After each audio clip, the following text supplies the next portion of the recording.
Kale stood at the edge of the ceremonial circle for the 24th time in her life. Around her, the other Varan females glowed with soft light, their crystalline skin reflecting the colors of their emotions. Blue for hope, purple for confidence, gold for joy. Kale's skin remained dull gray. It always did. The males walked slowly around the circle, their eyes closed. They were reading minds, searching for the perfect mental connection.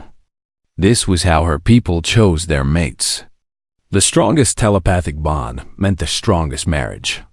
It had been this way for thousands of years. One by one, the males stopped in front of the other females. Hands touched. Minds linked. The room filled with happy colors as couples formed. Kale watched as her childhood friend was chosen by a high-ranking male. Her friend's skin turned bright pink with happiness. No one stopped in front of Kale. They never did. She was defective. Born without the gift of telepathy that made the Varan special. She could not send thoughts. She could not read minds. To her people, she was like a person born without eyes or ears. Incomplete. Broken. The ceremony ended. Kale was alone in the circle again. Her father approached, his face hard. "This is the last time," he said. His voice was cold. "You have brought shame to our family long enough. We will no longer claim you as our daughter." Her mother stood behind him, her skin turning dark blue with sadness, but she said nothing. She never did. Kale's younger sister Nari watched from the doorway. Their eyes met for a moment. Nari looked away quickly. Kale left the ceremonial hall with her head down. People moved away from her in the corridors. Being near her might bring bad luck, they believed. She was a reminder that sometimes evolution made mistakes. She walked and walked, not caring where she went. The upper levels of the Galactic Convergence Station were beautiful, filled with gardens and art from 100 worlds. But Kale did not belong there anymore. She took the elevator down past the shopping districts, down past the residential areas, down to the lower engineering decks where few Varans ever went. The air was warmer here. It smelled like metal and oil. Large pipes ran along the walls, carrying water and air to the upper levels. The lights were dimmer. This was a working place, not a place for beauty. Kale sat down on the floor against a wall. She pulled her knees to her chest. For the first time, she let herself cry. Not silent tears, but real sobs that shook her whole body. No one could see her here.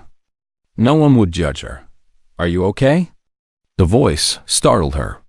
She looked up and saw a human male standing a few meters away. He wore the gray uniform of the station's engineering crew. In his hands, he held some kind of repair tool. His dark hair was messy, and his face showed concern. Humans. Kale had seen them before but never spoke to one. They were new to the galaxy, only joining the community 40 years ago. Other species found them strange because they had no telepathy at all. They could only communicate with sounds and gestures. Many species thought humans were primitive because of this. "I am fine," Kale said. Though her voice shook, the human put down his tool and walked closer, but not too close. He sat down on a pipe across from her, giving her space. "You don't look fine," he said gently. "I'm Minho. I work on the life support systems down here." "I am Kale. Nice to meet you, Kale." Minho reached into his pocket and pulled out a small bottle. "Water?" he offered. Kale stared at the bottle. When was the last time someone offered her something? When was the last time someone asked if she was okay? She took the bottle with shaking hands. "Thank you." They sat in silence for a while. Kale drank the water slowly. It was cool and clean. Minho did not ask her questions. He did not demand to know why she was crying. He just sat there, a quiet presence in the dim corridor. "Why are you being kind to me?" Kale finally asked. "You do not know me." Minho smiled a little. "Do I need a reason?" You looked like you needed help. That's enough. This confused Kale. In Varan society, everything had a reason. Every action had a purpose. Kindness was given to family, to those who could give something back. Random acts of kindness to strangers made no sense. Your people are very different from mine, she said. Yeah, I've noticed that about most species here, Minho said. Humans are probably weird to you, right?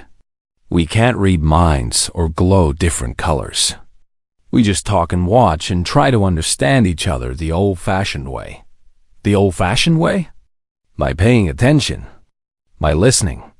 By caring about what people tell us, not what we can take from their thoughts. Kale thought about this. She had spent her whole life being invisible because she could not connect mentally with others. But here was someone who could not connect mentally with anyone, and he did not seem broken at all. He seemed complete. I should go, Kale said, standing up. Thank you for the water, and for asking if I was okay. You can come back here any time, Minho said. If you need a quiet place. I work this shift most days. Kale walked back to the elevator. She looked back once and saw Minho returning to his work, humming a soft tune. Something small and warm flickered in her chest. It was not telepathy. It was something else. Something she could not name yet. For the first time in her life, someone had seen her. Really seen her. Not as a defective Varan. Not as a shame to her family. Just as Kale. She would come back. She knew she would. Kale returned to the engineering deck the next day. And the day after that. And the day after that. At first, she just sat quietly while Minho worked. He would talk to her sometimes, telling her about the systems he was repairing. He explained how the air recyclers worked, how water was cleaned and moved through the station, how energy flowed through the power conduits. Kale did not understand all of it, but she liked listening to his voice. It was calm and steady, like the hum of the station's engines. After a week, Minho started bringing extra food to his shifts. He would sit with Kale during his break and share his meals. Human food was strange but interesting. Spicy rice dishes, rolled vegetables and seaweed, fermented vegetables that smelled strong but tasted good. This is kimchi, Minho said, offering her a small container. My grandmother's recipe. Well, my version of it. I'm not as good a cook as she was. Kale tried it. Her eyes widened at the spicy taste. It burns. Minho laughed. Yeah, Korean food can be pretty spicy. Here, drink some water. Korean? Kale asked after the burning faded. That's where my family came from on Earth. Korea, a small peninsula on the eastern side of the Asian continent. Minho pulled out his datapad and showed her. Pictures, mountains, cities, oceans. I was born on a colony ship, though. Never actually been to Earth. Do you miss it? Your home world? Minho was quiet for a moment. Sometimes. But home isn't always a place. Sometimes it's people. Over the following weeks, Kale learned about humans. They were fascinating. They bonded through shared experiences, not mental links. They showed love through actions and words, not telepathic connections. They valued something called choice above almost everything else. On Earth, there are thousands of ways to live, Minho told her one day. Different cultures, different beliefs, different ways of finding happiness. Humans don't think there's only one right way to exist. This idea amazed Kale. In Varan society, there was only one path. Be born with telepathy. Find a mate through mental connection. Raise children who would do the same. Anyone who could not follow this path was broken. But you're not broken, Minho said when she explained this. You're just different. Different isn't bad. My people think it is. Then maybe your people are wrong about that. No one had ever said that before. No one had ever suggested that maybe the problem was not with Kale, but with how others saw her. One day, Kale met another human. Una worked in the station's botanical gardens, keeping the plants healthy. She was small and cheerful, with short dark hair and quick movements. "So you're the one Minho keeps talking about?" Una said with a big smile. "He says you're teaching each other about your cultures." "He talks about me?" Kale asked, surprised. "All the time. It's nice." Minho's been alone for too long. Una's smile faded a little. "Did he tell you about Somin?" "Somin?" "His wife. She died 3 years ago in a shuttle accident. Minho was supposed to be on that shuttle too, but he had to work late that day." Una touched Kale's arm gently. He blamed himself for a long time. Stopped really living. But lately, he seems more like his old self. "I think that's because of you." Kale felt something twist in her chest. Minho had lost someone he loved. He understood pain.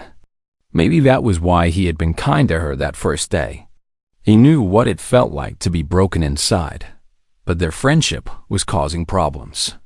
Other Varans saw Kale with Minho and whispered. She was embarrassing herself, they said, spending time with a telepathy less human. She had fallen so low that even her own species would not have her. So now she sought comfort with PRIMATIVES.NA. RI came to see her in secret one night. They met in a quiet corridor near the gardens. "Kale, please stop this," Nari begged. Her skin flickered between blue sadness and red anxiety. "People are talking. They say our whole family is cursed now. Father is so angry. Mother cries every night." "I am doing nothing wrong," Kale said. "Minho is my friend. He's human. They're barely more advanced than animals. They can't even think properly without speaking out loud." Nari grabbed Kale's hands. "Come home. Try the correction therapy. Maybe the doctors can awaken your telepathy. Then everything can go back to normal." "I do not want normal. Normal is being invisible. Normal is being rejected 24 times. Normal is being told I am broken every single day of my life." "You are broken!" Nari cried, then immediately looked ashamed. "I'm sorry. I didn't mean..." "Yes, you did. And maybe you are right. Maybe I am broken for our people. But Minho does not think so. He sees me as whole." Nari left, crying. Kale did not see her again after that night. Time passed. Kale realized something had changed inside her. When she thought about Minho, her chest felt warm. When he smiled at her, she felt like glowing, even though her skin could not. When he was away, she missed him. She was in love. The realization terrified her. Varans fell in love through telepathy, through the meeting of minds. But she had no telepathy. What she felt for Minho came from somewhere else. From watching how he treated the station's cleaners with respect. From how he always asked her opinion, even about things he knew better. From how he listened, really listened. When she spoke, Una visited the engineering deck one day and found Kale sitting alone, looking troubled. "What's wrong?" Una asked. "I think I love Minho," Kale whispered, "but I do not know what to do. In my culture, females can only propose during choosing ceremonies, but I have been rejected from those forever. And Minho is human. I do not know human ways." Una's face broke into a huge smile. "Oh, Kale, human ways are easy. You just ask. You tell him how you feel. You say the words." "What words?" Una sat down next to her. "You ask him if he wants to be with you. Forever. You ask if he'll be your partner. Your husband? Just ask. Just speak the words. Just speak the words." It sounded too simple, too direct, too frightening. But Kale had been invisible her whole life. Maybe it was time to be seen. Really seen. Even if the answer broke her heart. Kale spent 3 days preparing. Yuna helped her understand human marriage customs. It was so different from Varan ways. Humans usually date first, Yuna explained. They spend time together, get to know each other, then decide if they want marriage. But every couple is different. Some people know right away. Some take years. How do I know if Minho feels the same way I do? You don't. Not until you ask. That's the scary part. But it's also the brave part. Kale practiced the words in her small room. Will you be my husband? She said it to her mirror, to her pillow, to the walls. The words felt strange in her mouth, but also right. Simple, clear, very human. She chose a night when she knew Minho would be working late. The engineering deck was quiet, just the soft sounds of the station systems running. Minho was in his workshop, a small room where he kept his tools and spare parts. The door was open. He was fixing something, his hands steady and careful. Kale stood in the doorway, her heart beating so hard she thought it might break through her chest. Kale. Minho looked up and smiled. I wasn't expecting you tonight. I thought you had that thing with the Varan Cultural Center. I left early? Her voice sounded strange even to herself. Minho, I need to ask you something. Sure, come in. He put down his tools and wiped his hands on a cloth. What's up? Kale stepped into the workshop. It smelled like metal and the cleaning fluid Minho used. Pictures were stuck to one wall. She recognized some from their conversations. His grandmother, his parents, and one of a woman with a bright smile. Soman, his wife, his dead wife. Maybe this was a mistake. Maybe he could never love again. Maybe she was being selfish. Kale? You okay? You look pale. Well, paler than usual. Minho's face showed concern.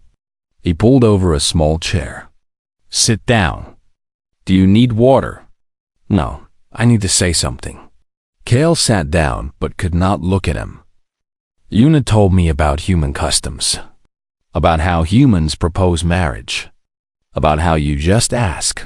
Just say the words. Minho went very still. Kale, please let me finish. I have practiced this many times. She took a deep breath. You are the first person who ever saw me. Not the broken Varan. Not the defective daughter. Just me. Just Kale. When I am with you, I feel whole. When you smile at me, I feel like my skin should glow, even though it cannot. When you are not here, I miss you like missing air. She finally looked up at him. His eyes were wide, his expression unreadable. In my culture, females can propose, but only in ceremonies I am banned from. In human culture, Yuna says anyone can ask anyone. So I'm asking. Her hands were shaking. Her voice was shaking. Minho, will you be my husband? The silence that followed felt like forever. Kale watched Minho's face, trying to understand his emotions the way humans did, by watching. But she was not good at it yet. Kale, he finally said, very gently. I'm honored, really. But do you understand what you're asking? Marriage is serious for humans. It's a promise to stay together for life. To share everything. To be partners in all things. I know, Yuna explained. And you know that I'm still. I lost Soman. Part of me might always love her. I don't know if I can love someone the same way again. I am not asking you to forget her, Kale said. I would never ask that. I am asking if you can see a future with me in it. If maybe I could be part of your life. If I could be enough. Minho ran his hands through his hair. A gesture Kale had learned meant he was thinking hard. It's not about you being enough. You're amazing, Kale. You're brave and kind, and you've survived so much. But I need to be fair to you. I need to think about this. Really think about it. Oh. Kale stood up quickly. Her face felt hot. I understand. I should go. Kale, wait, but she was already out the door, walking fast toward the elevators. Tears ran down her face. She had asked. She had been brave. And it had not been enough. 3 days passed. Kale did not return to the engineering deck. She stayed in her small room, working on translating technical documents for money. It was lonely work, but it was all she had now. On the 3rd day, someone knocked on her door that it was Minho. He looked tired, like he had not slept well. "Can I come in?" he asked. Kale stepped aside. Her room was tiny, barely big enough for a bed and a small desk. Minho had never been here before. "I talked to Doan," Minho said. Do-hyun was the station's human security chief, one of Minho's friends. He's a wise guy. He told me I was being an idiot. Why would he say that? Because I was so focused on not being unfair to you that I forgot to ask myself what I actually wanted. Minho took her hands in his. His hands were warm and rough from work. "Kale, these past months with you have been the happiest I've been since Soman died. You make me want to wake up in the morning. You make me laugh. You make me think about the future instead of just surviving the present." Kale's heart was beating fast again, but differently now. "Humans are taught to move forward," Minho continued. "To honor the past but not live in it. Soman would want me to be happy. And you make me happy." He smiled, that gentle smile that made Kale feel warm inside. "So yes, Kale, I will be your husband. If you'll still have me." Kale threw her arms around him, something she had learned from watching humans. Minho hugged her back, holding her tight. "But you should know," he said into her hair. "This is going to be complicated. Both our peoples have rules about this kind of thing. We'll have to get approval. There will be paperwork. Maybe protests." "I do not care," Kale said. "I have been rejected my whole life. What is one more fight?" "Together, though," Minho said. "We fight together." "Together," Kale agreed. They pulled apart and looked at each other. Minho was still smiling. Kale felt her chest fill with something she had never felt before. Not telepathy. Not mental connection. Something the humans called hope. "We should tell Yuna," Kale said. "She helped me prepare." "She's going to be impossible," Minho laughed. "She's going to plan the whole wedding in about 5 minutes." "Wedding?" "That's what humans call the marriage ceremony. You'll see. It's a big party where everyone eats too much food and dances and celebrates. A party. For her. To celebrate." Kale could not quite imagine it. But with Minho beside her, maybe she could start to believe it was possible. The trouble started immediately. Minho and Kale submitted their marriage application to the station's administration. It needed approval from both species representatives. The human side approved it within hours. Ambassador Ji Woo, the head of human affairs on the station, even sent them a congratulations message. The Varan Council's response came 2 days later. It was not congratulations. Kale was summoned to appear before the council. Minho went with her, but they made him wait outside the chamber. Kale stood alone in front of 7 Varan elders, their crystalline skin glowing with various shades of disapproval. "This marriage cannot be recognized," the head elder said. Her name was Councilor Soren, and her skin glowed dark red with anger. "You are property of your family until you are formally released through a proper choosing ceremony. Since no male has chosen you, you remain bound to your father's household." "I am an adult," Kale said, trying to keep her voice steady. "I have supported myself for 2 years. Varan law is clear. You attempted to circumvent our sacred traditions by pursuing this human. I pursued nothing. I fell in love. Is that against Varan law too? Love without mental connection is not real love. It is delusion, infatuation." Councilor Soren leaned forward. "Your father has demanded your return. You will undergo correction therapy. The doctors believe they may be able to stimulate your dormant telepathic abilities. And if I refuse, then you will be declared outcast. You will lose all rights as a Varan citizen. You will be truly alone. Kale felt cold all over. Outcast. It meant being cut off completely. No Varan could speak to her, help her, or acknowledge her existence. But was that so different from how she had already been living? I refuse, she said clearly. I choose Menho. I choose my own path. The council dismissed her with disgust. As Kale left the chamber, she saw her father waiting in the corridor. His skin was almost black with rage. You have destroyed our family name, he said. Your mother has taken to her bed with shame. Nari will never find a good match now because of you. I am sorry that my happiness causes you pain, Kale said. But I am not sorry for choosing it. She walked past him toward where Minho waited. She did not look back. The situation grew worse. The Varan Council issued a formal complaint to the Galactic Council, the governing body for the entire station. They claimed that humans were corrupting other species, encouraging individuals to abandon their cultures and traditions. If this marriage was allowed, they argued, it would set a dangerous precedent.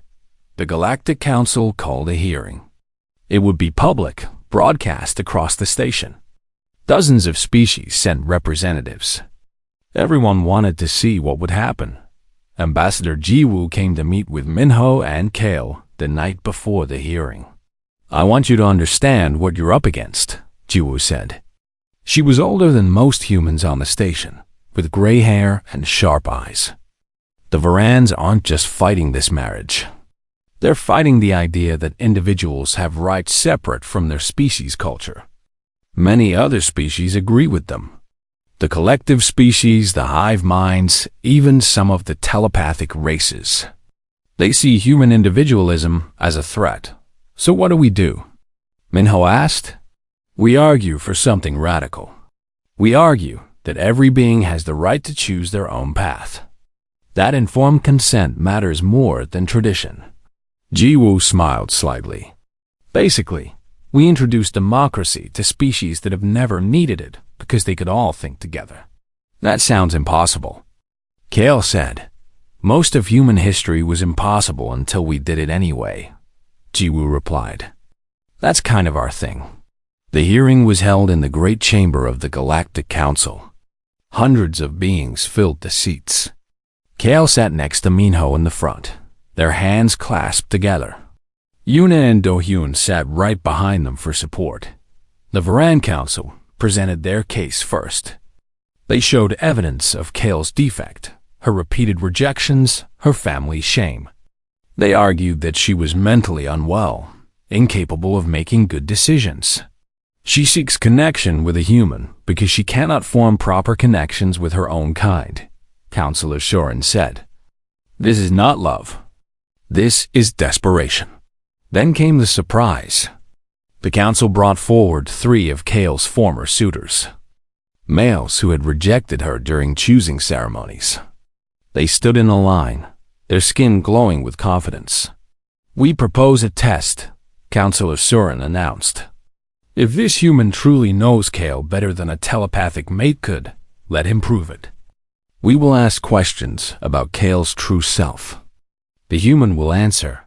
Our males, who can read the minds of any Varan they choose, will also answer. We will see who truly knows her. Minho stood up. I accept. Jiwoo looked worried, but she nodded. The human delegation accepts the challenge. The questions began. Simple ones at first. What was Kale's favorite food? All 4 answered correctly fermented jeepa root. What was her childhood dream? The suitors answered, to serve the Varan people. Minho answered, to write poetry. The council pulled Kale's childhood journal from the archives. Minho was right that the questions got harder. What was Kale's greatest fear? The suitors said, being alone. Minho said, being invisible. Kale's eyes filled with tears. He understood what made Kale laugh. The The suitors gave generic answers. Minho said, when she tries to pronounce Earth words wrong on purpose, especially supercalifragilisticexpialidocious. Yuna giggled from the audience. It was true. What was the exact shade of color Kale wished her skin could glow? The suitors said, traditional Varan gold. Minho said, amber, like Earth sunsets, because they're warm and gentle, and they make people stop and stare. Question after question.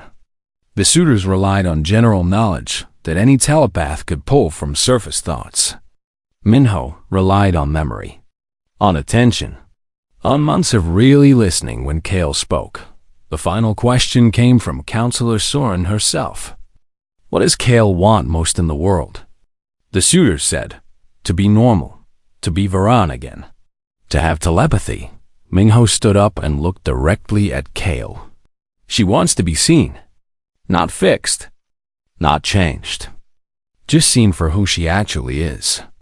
And she wants to believe that being different is okay, that there are many ways to be whole.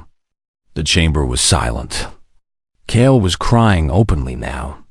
Minho had answered every question perfectly, not through mind reading, through love.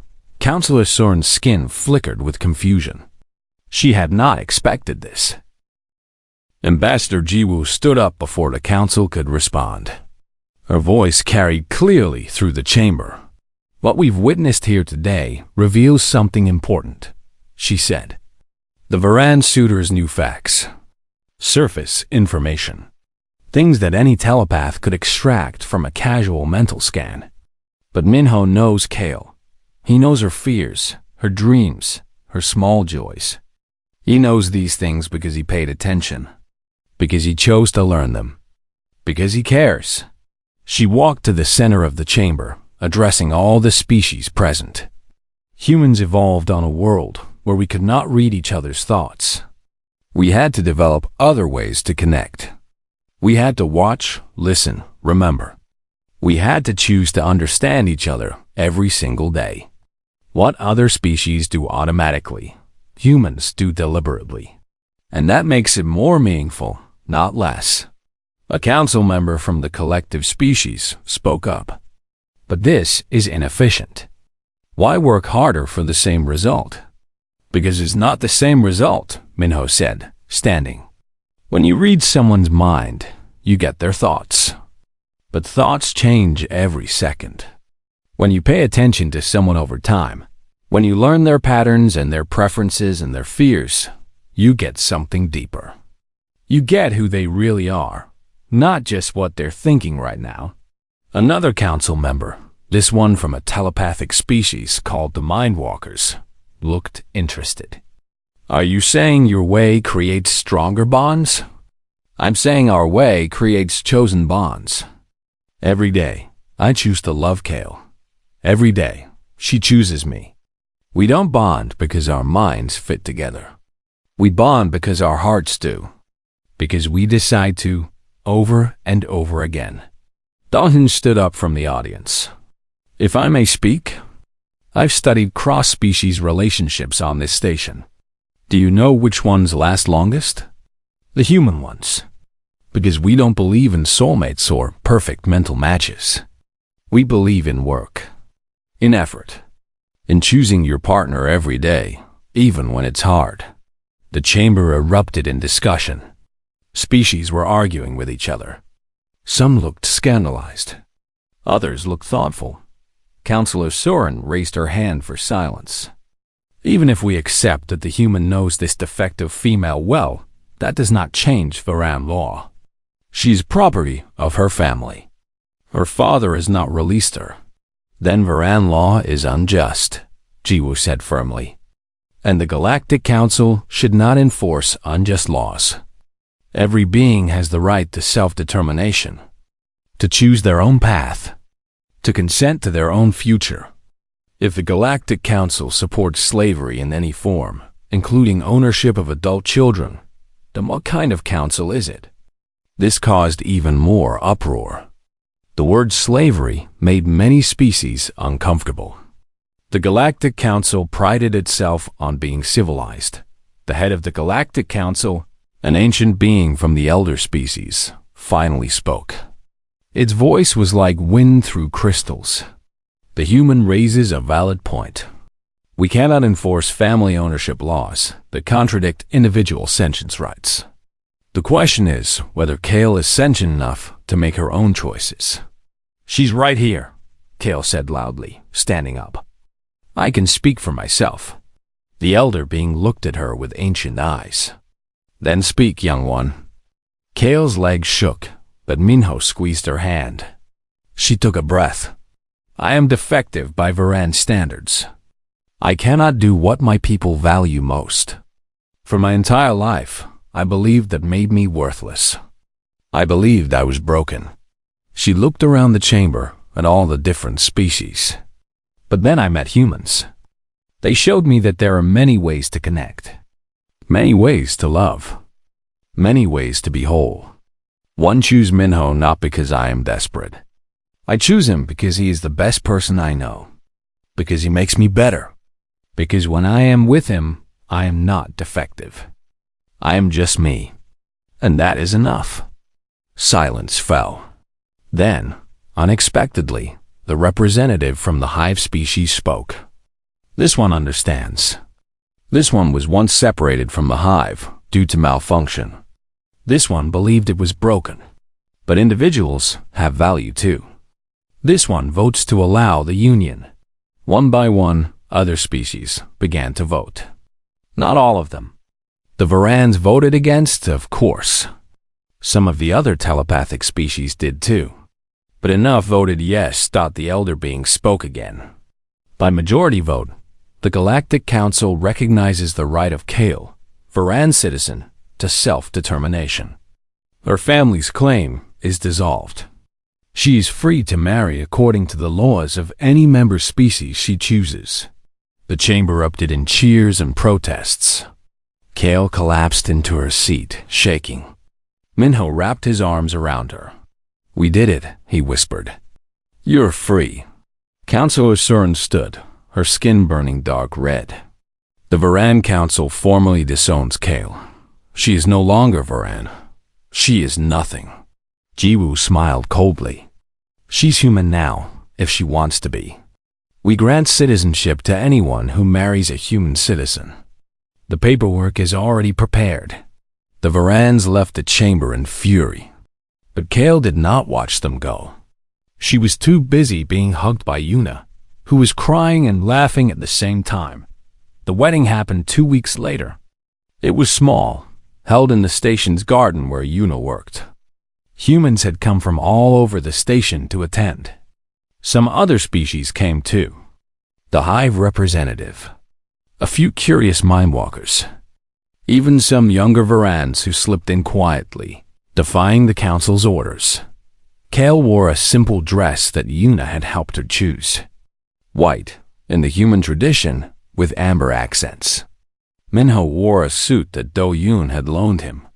They stood under an arch of earth flowers that Yuna had grown. Specially Jiwoo performed the ceremony. She spoke about bridges between worlds, about love that chooses rather than simply exists, about bravery in the face of opposition. Do you, Minho, take Kale to be your wife? I do. Do you, Kale, take Minho to be your husband? I do. Then by the power vested in me by human law and Galactic Council recognition, I declare you married. You may kiss. Minho leaned down and kissed her gently. Kale had practiced this with him. Human kisses were strange but nice. The crowd cheered at the reception. Kale was overwhelmed by well-wishers. Do-Hyun made a speech about how Minho had finally stopped being grumpy all the time. Yuna presented them with a small tree from Earth as a wedding gift. You plant it together and watch it grow, she explained. Like your marriage. Late in the celebration, Kale stepped away to a quiet corner of the garden. She needed a moment. Everything had changed so fast. She found a small data chip on the bench where she sat. It had her name on it. She loaded it into her datapad. A message appeared. It was from Nari. Sister, I watched the hearing. I was ashamed of our father, ashamed of our council. But I was proud of you. You were braver than anyone I know. I hope someday I can be that brave. I hope someday I can choose my own path too. Until then, know that someone in our family loves you. Always. Nari. Kale saved the message carefully. Maybe someday she and Nari could talk again. Maybe someday things would change for other Varans too. Minho found her there. Hey, the party's looking for you. Yuna wants to show you some traditional Korean wedding games. In a moment. Kale looked up at him. Thank you. For what? For seeing me. For choosing me. For being my husband. Minho sat down next to her and took her hand. Thank you for asking me that day in the workshop. For being brave enough to ask. For choosing me too. They sat together in the garden, surrounded by earth flowers and alien plants, while music and laughter drifted from the party. Kale leaned her head on Minho's shoulder. Her skin was still gray. It would always be gray. But she did not need to glow anymore. She had been chosen at last. Not by the strongest mind, but by the kindest heart. 6 months later, Kale opened an office on the station. She helped other defective aliens from various species find acceptance. She helped them understand that different was not wrong. Her first client was a young hive member who had been separated from the collective. Her second was a mind walker who could not mind walk. Word spread. She also wrote poetry in Korean, the language Minho had taught her. Her first book was published and became surprisingly popular among humans and non-telepathic species. It was called Scene. Other mixed species couples began to emerge on the station. A human and a collective member. A Varan and a Mindwalker. Even, eventually, another human and Varan couple. They all cited Kale and Minho's case as inspiration. The Varan Council never forgave her. But they could not stop the change that had begun. Young Varans started questioning the old ways. Some even chose to have their telepathy suppressed so they could experience what Kale had described connection by choice rather than by nature. In their small quarters, decorated with both human and Varan items, Minho and Kale built a life. It was not perfect. They still had cultural misunderstandings. They still argued sometimes. But every day, they chose each other. Every day, they worked to understand each other better. Every day, they proved that love did not need telepathy. It just needed attention, effort, and two people willing to really see each other. And that, Kale had learned, was the most human thing of all.